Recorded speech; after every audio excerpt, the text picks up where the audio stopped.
Olá, na aula de hoje veremos derivadas de funções compostas, logarítmicas e de funções trigonométricas inversas.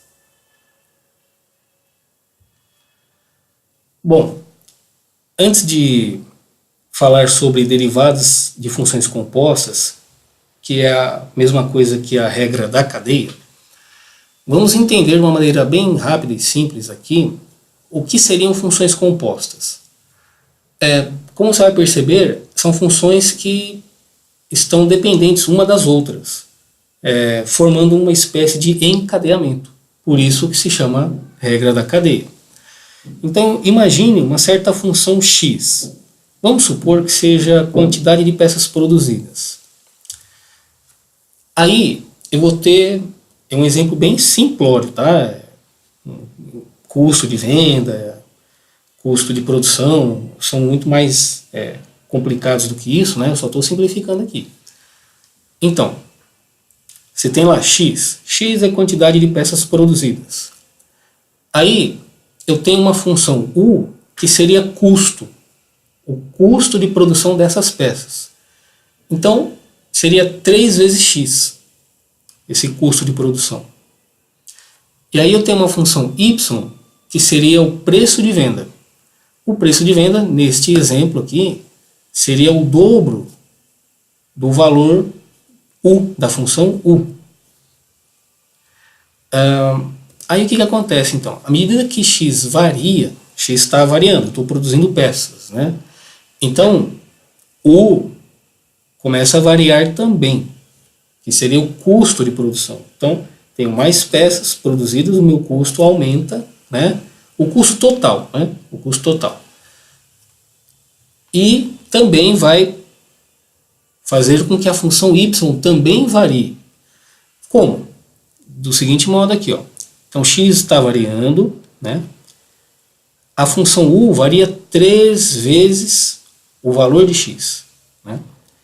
E por sua vez, y vai variar 2 vezes o valor de u. Então, veja se não seria razoável fazer a seguinte afirmação, né?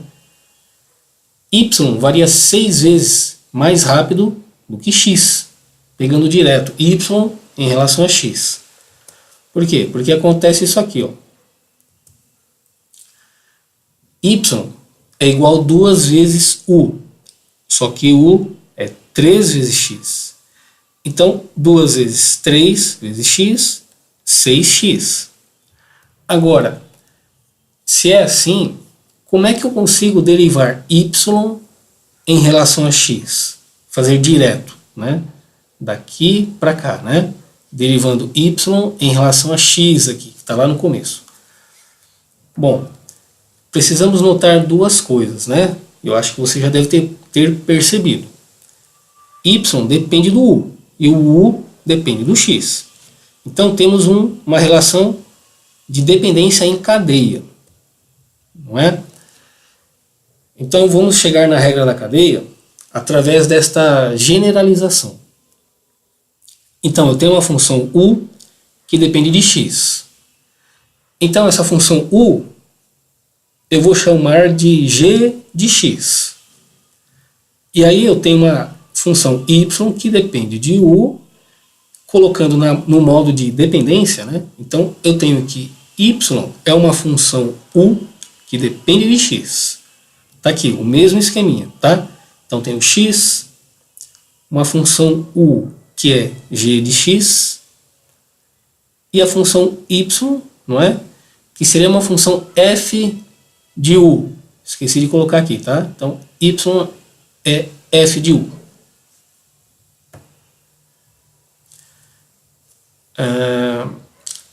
Se essas funções forem deriváveis, usando a notação de Leibniz, temos o seguinte. Temos que essa relação de dependência, né? E olha só o que acontece aqui. Eu tenho uma divisão, não tenho uma divisão? dy dividido por dx. Ou seja, a variação de y à medida que x está variando. Lembra que eu falei lá atrás, né? Um varia, o outro também varia. Então, desde x variando aqui, ó, nessa relação em cadeia vai fazer com que ele variando, todo mundo vai variar, até chegar no y aqui. Eu não poderia fazer uma separação do seguinte modo, não é? Eu vou fazer um produto de frações, tá? E mantendo esta disposição aqui, dy no numerador, dx no denominador. Então, se eu coloco alguém aqui e o mesmo aqui, não altera essa fração. A fração continua a mesma. Então, quem que eu coloco? Quem que eu coloco? Sendo que eu tenho y aqui e x aqui, das três funções que eu tenho, quem está faltando? Está faltando exatamente a variação em u. Tá?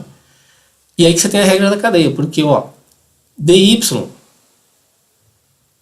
em relação a du, ou a derivada de y em relação a u, é exatamente o que a gente tem aqui, né? Porque y depende de u.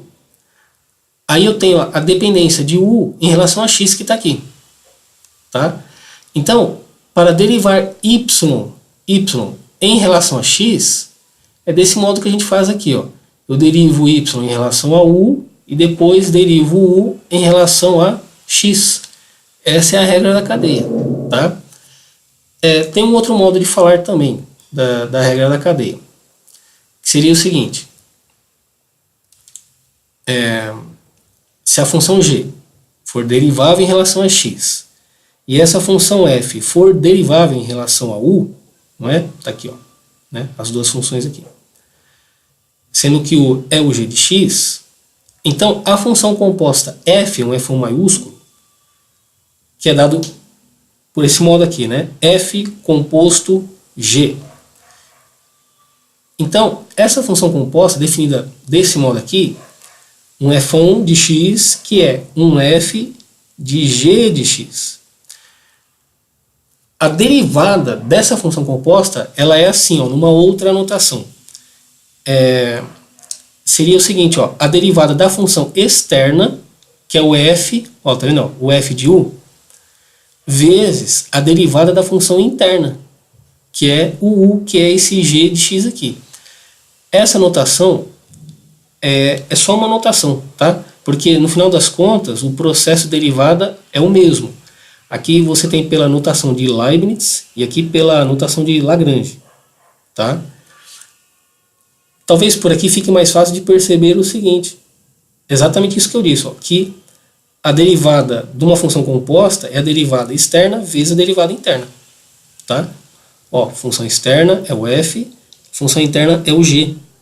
Então note que eu fui deixando o u em vermelhinho, né? Que o u é a função interna, no nosso caso aqui. Tá? Você tem uma outra forma de escrever também, a regra da cadeia. Tá? Mas é sempre isso aí. A derivada de uma função composta é a derivada externa vezes a derivada interna. Tá bom? Uma outra forma de escrever, então seria isso aqui, ó. Você tem y, que é um f de u. O u é g de x, aqui em cima. Ou então y é um f de u, tá aqui. Então a derivada de y, que era a pergunta lá atrás, né, é a derivada da função f, que é a função externa, vezes a derivada da função interna, que é u'. Vamos ver um exemplo aqui. Tente derivar essa função, a função seno. Observe aí quem seria a função externa e quem seria a função interna. Eu vou dar uma pausa aqui no vídeo, tá bom? Você vai pensar nessa função, seno de x à quinta. Eu vou dar uma pausa, tente fazer nesse meio tempo. Então, essa pausa, né, depende de você. Você tem que parar o vídeo aqui, pare o vídeo, dê uma pausa nele, tente resolver, tá? Tente resolver. Aí só dê sequência no vídeo após você ter tentado. Se você conseguir, melhor, mas não tem problema se você não conseguir. Mas pense um pouco, tente resolver, porque o processo de entendimento, de aprendizagem, envolve, principalmente em matemática, envolve o que? Você exercitar, por isso que chama exercício. É você que tem que fazer, tá? Eu posso ter milhares de aulas aqui, resolver infinitos exercícios. Você não vai aprender direito, você não vai entender direito enquanto você mesmo não resolver, tá? Então é muito importante que você tente. E aí depois, quando você for ver a resolução, aí que você vai entender. Porque você ficou em dificuldade em alguns lugares, em alguns pontos. E quando você vê a resolução, aí que você vai pegar mais fácil do que simplesmente ver a resolução sem nem ter tentado. Se você nem tentou, você está desperdiçando tempo e recursos, né? Tá? Porque a ideia do aprendizado na matemática é sempre a pessoa resolver, tá? Então vou dar um tempo aí e daqui a pouco a gente se fala.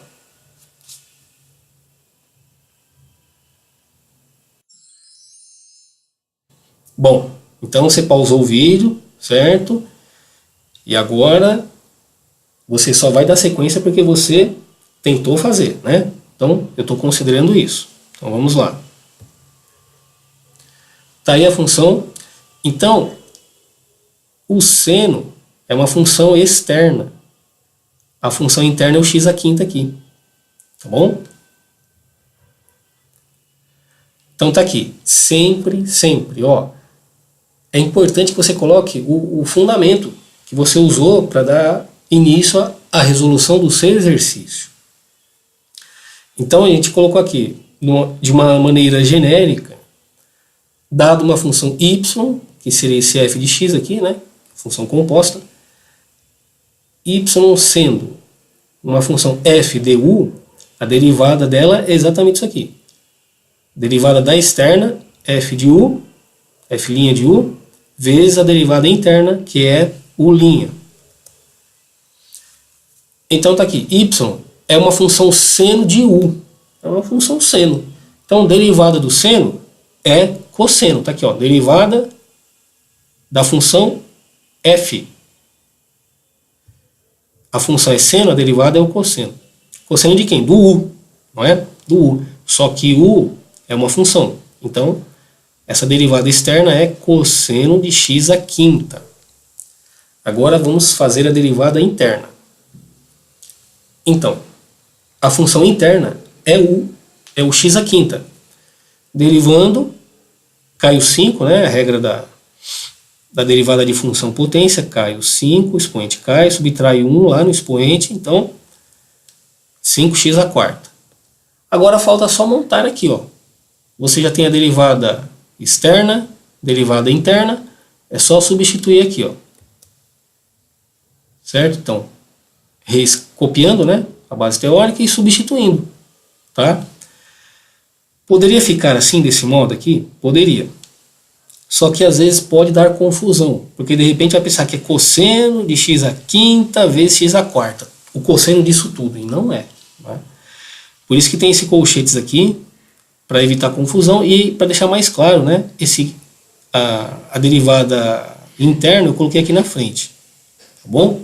Então é um procedimento interessante para evitar confusões no futuro. Olha, então temos aqui o mesmo exercício, só que a gente vai resolver agora usando uma outra notação. Por quê? Não existe só uma notação de derivada. As notações são diferentes de acordo com a ocasião que eu tenho, a necessidade. Essa notação de Leibniz aqui, ela é bem mais interessante na regra da cadeia. Vai ficar mais fácil de resolver um exercício que eu vou apresentar no final da aula, tá? E em outras situações, em que você tem, por exemplo, análise dimensional, que envolve essa questão, né, de funções que estão relacionadas entre si. Então ela é muito interessante, né? A gente consegue visualizar o encadeamento das funções, das variáveis, né, envolvidas num problema que eu estou querendo resolver, um problema né, de física, de engenharia. Então eu resolvi lá por Lagrange e agora aqui por Leibniz. Então você também vai tentar resolver, tá? Vou dar esse tempo tenta resolver por essa nova anotação, você já sabe a resposta, não é? Só que não fique querendo forçar o exercício daquilo que você acha que é. Você viu a resposta lá, você tem certeza que é aquilo. Mas vai que não é, tá?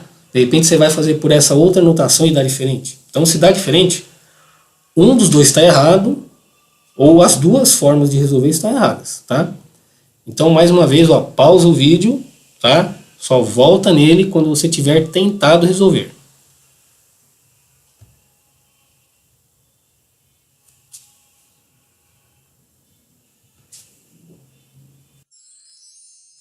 Bom, fez a atividade, né? Então, vamos continuar aqui.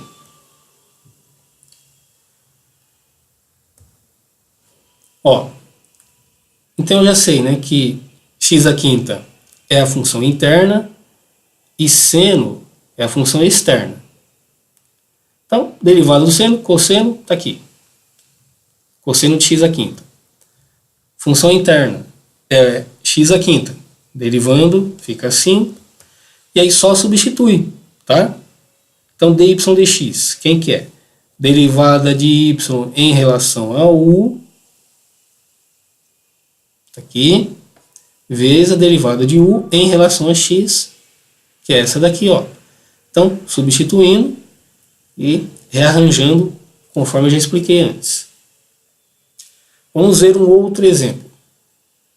Agora, temos uma função exponencial. Tá? Embora ficou tudo de vermelho, mas a derivada interna, melhor, a função interna é o expoente aqui, tá? Apenas o expoente é a função interna. A função externa é o e, tá? O e ficou de vermelho por engano. Então, mesma coisa, tenta aí, pensa um pouquinho, vê o que você consegue e depois a gente continua.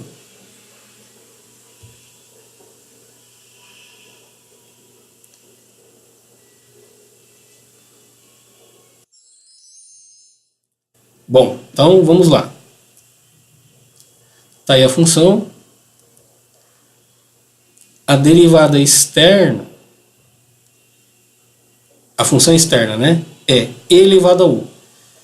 Então, a derivada de e elevado a u é ela mesma, não é? Então, f' de u está aqui, é a própria. Então, só substituir o u, né? Quem que é u? U é esse aqui. X ao cubo mais 4x. E agora só falta derivar a função interna, que é o expoente lá. Opa, passou. Então, derivada de u, tá aqui, cai o expoente, 3x² mais 4. E aí só substituir, tá bom? Derivada externa, essa aqui, vezes derivada interna, essa aqui. Tá? Poderia ficar a mesma coisa lá da função composta seno x à quinta, né? Porque o expoente é um polinômio também, e aí a derivada interna dá um outro polinômio, pode dar uma confusão, por aquela razão que eu já disse, tá? Então, rearranjando assim, ó, fica mais claro, ou pelo menos menos confuso, tá? Bom, agora vamos ver derivadas de funções trigonométricas inversas. Vou fazer um novo parênteses aqui nessa questão trigonométrica. Então, o que a gente tem? A base, né?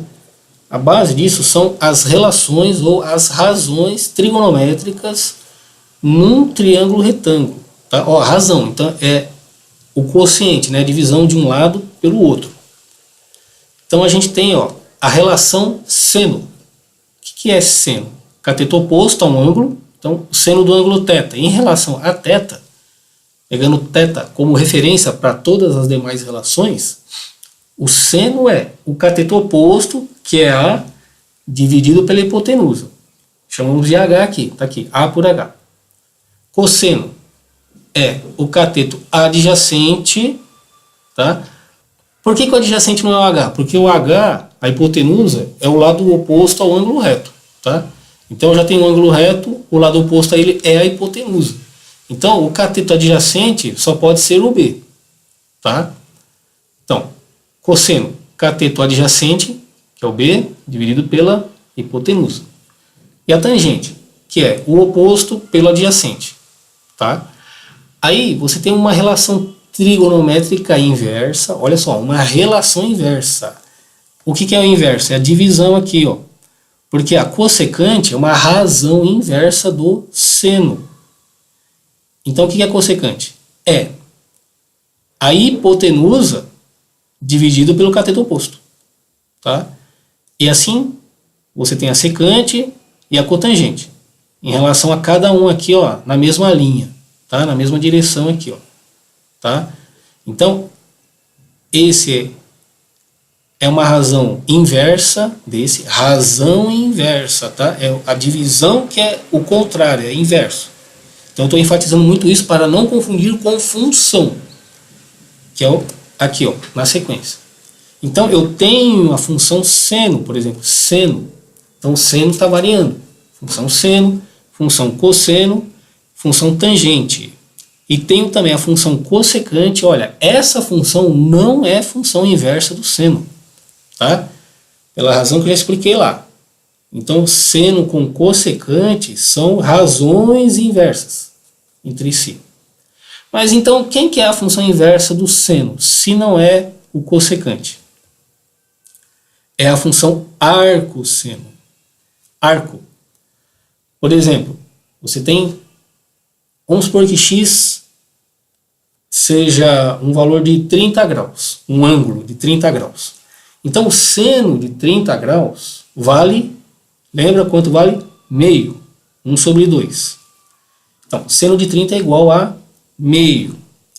Então a função inversa é, dado, agora o x aqui já é a resposta, tá? Embora está tudo x, eu deveria ter colocado o y aqui, que seria a resposta, né? Que seria o f de x, né? Seria o y. Então, arcosseno de y, y vale meio. Qual é o seno, qual é o ângulo? Qual é o ângulo cujo seno vale meio? Acabamos de ver, né? É 30. Seno de 30 vale meio. Então, você colocar meio aqui, meio, e ele vai descobrir quem? Vai descobrir o valor do ângulo. O valor do ângulo. Então, isso aqui é a função inversa. Você tem a resposta, você vai voltar para a original, tá? Então, e assim para cada uma das demais, tá? Do mesmo modo aqui. Arco, cosseno, arco, tangente, e por aí vai, tá? Então, função trigonométrica inversa é isso aqui, arco e a outra correspondente lá. Mas tem uma outra notação, tem uma outra forma de escrever essas funções trigonométricas inversas, que é o seguinte, ele coloca menos 1, tá? Tem um menos 1 no meio aqui, no meio. Agora, cuidado, isso aí não quer dizer que foi elevado a menos 1.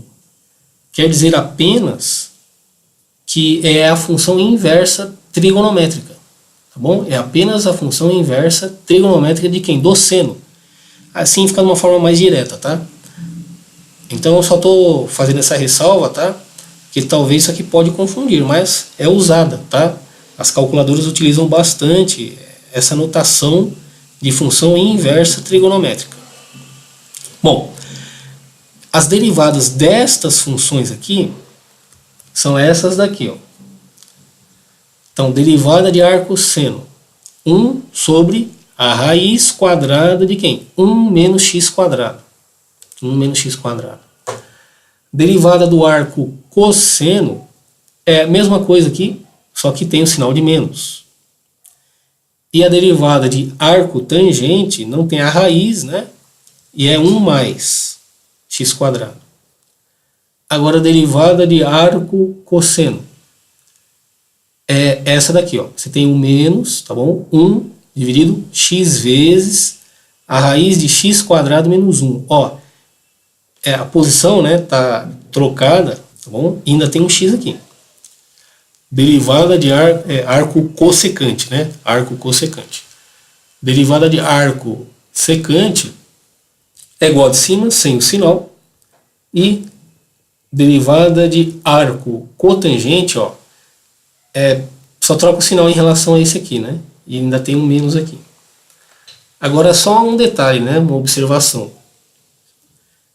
Talvez você tenha anotado, mas olha só, onde tem co, tem um menos.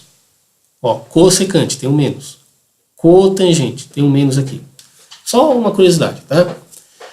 Então vamos ver mais um exemplo aqui. Você tem a função arco seno de quem? Arco seno de x quadrado, tá? Então eu coloquei as duas notações aqui, mas vamos escolher apenas uma, tá bom? Vamos fazer por essa daqui, ó. Por essa daqui. Você, mesma coisa, então eu vou dar esse tempo para você, tá bom? Tenta resolver, depois a gente volta.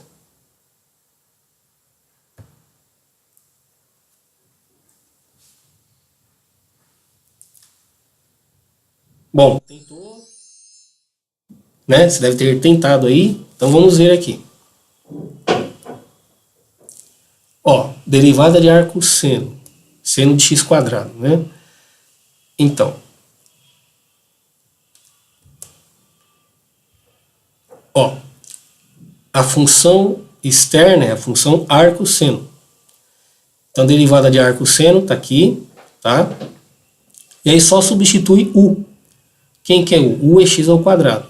Então, x, u, ó, eu já tenho x quadrado.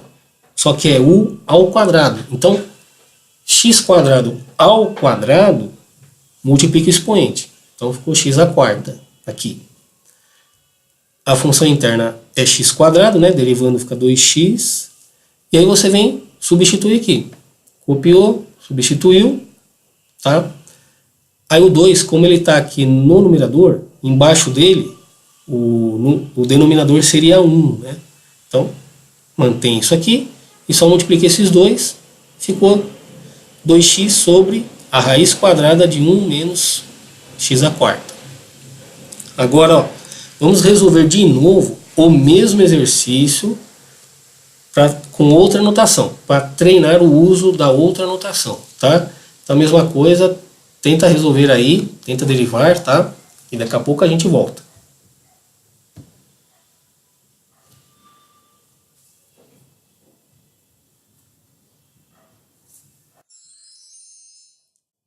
Vamos lá.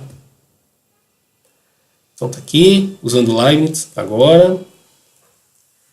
Então, função externa, arco seno, a interna é u, tá? Então, derivada de arco seno de u, 1 sobre, né, raiz quadrada, 1 menos u quadrado. O quadrado é x ao quadrado, potência de potência, multiplica expoente, 1 menos x à quarta. Então, derivada de u, 2x, porque u é x ao quadrado. E aí vem substituir, tá? Ó, dy du, tá aqui. Du dx, é esse aqui. Então, tá aqui a resposta. Isso aqui é uma outra forma também, né? Alguns às vezes colocam o u fora, para indicar que isso aqui é um operador, né? Operador derivada, ou operador diferencial, tá? Agora, vamos ver a derivada de função logarítmica. Então, a derivada é assim. Dado uma função log de x numa base a derivada disso aqui é exatamente 1 sobre x vezes o logaritmo natural da base, que no caso é a base do logaritmo. Então, aqui é log, tá bom? Aqui é o logaritmo natural da base dele aqui. Numa outra notação fica assim.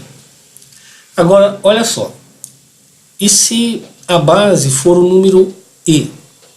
O número de Euler, né? O que a gente tem? Se a base for e. Então substitui, né? Log de x na base e é o ln de x, que é esse mesmo ln, né? Então, vai implicar no quê? Tá aqui a derivada, né? Ó, a base é e, então esse a é e. Só que aqui, ó, a base não é o e. Então fica log de e na base e. Aqui. Quanto que é o log do número cuja base é o mesmo número? É 1. 1 vezes x. Então, a derivada de ln de x, derivada de ln de x é 1 sobre x. Simples assim.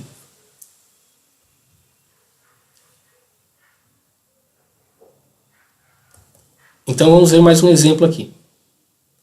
Vamos derivar o logaritmo, olha, logaritmo de seno de x, tá?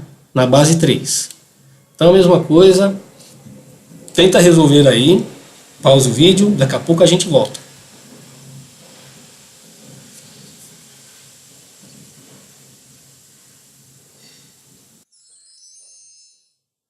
Vamos lá. Então log, tá aí, ó. Seno de x é a função interna. Aqui, base teórica. Então, função externa, log de u na base 3. Então, só substituir, né? Você 1 sobre o u é seno de x, né? Aqui está um pouco mais direto, tá?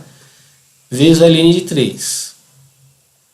A função interna, né? Porque no outro passo seria 1 sobre o u, né? Lembra aqui, ó.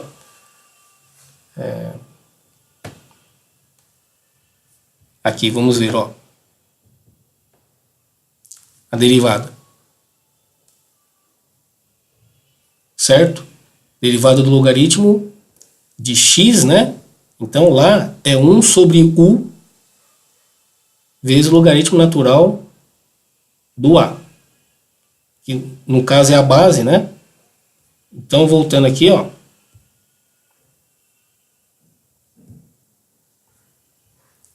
A base é 3, tá? O a é 3 aqui. E o seno de x é o u, é a função interna aqui, tá? Eu estou fazendo um pouco mais direto para você se acostumar também, que em livros o pessoal pula um pouco, tá?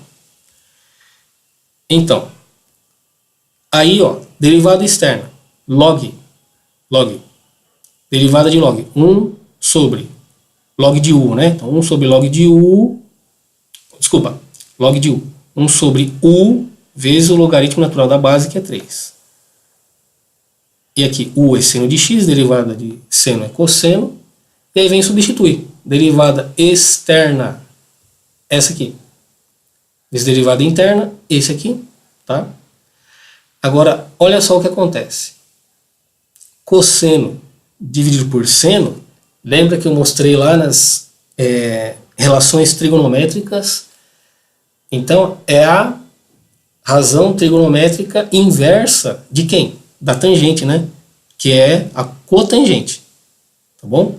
Então, essa é a derivada do log de seno na base 3. Agora, é importante comentar o seguinte, ó.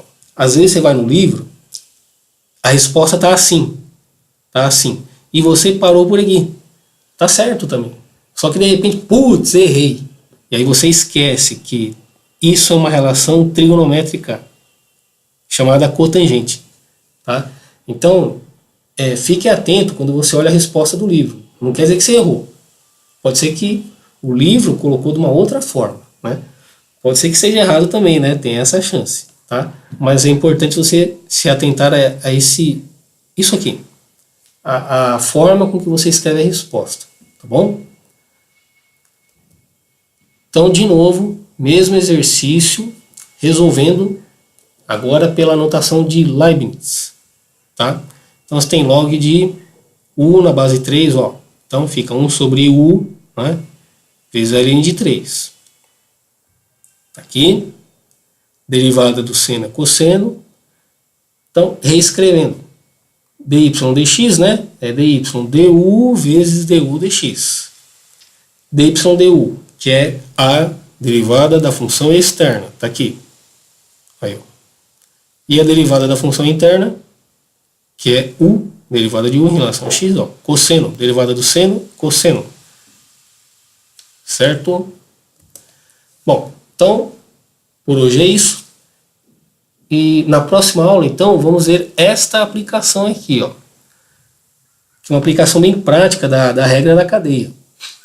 Olha só, você tem um balão esférico que ele vai inflando, tá? De tal modo que o volume cresce a uma taxa de 10 centímetros cúbicos por segundo. Dado isso, qual é a taxa de crescimento do raio quando o mesmo já está em 50 centímetros? Tá? Então isso você vai tentar resolver também, e na próxima aula eu resolvo. Agora é só na próxima aula, tá? Porque é uma aplicação prática da regra da cadeia.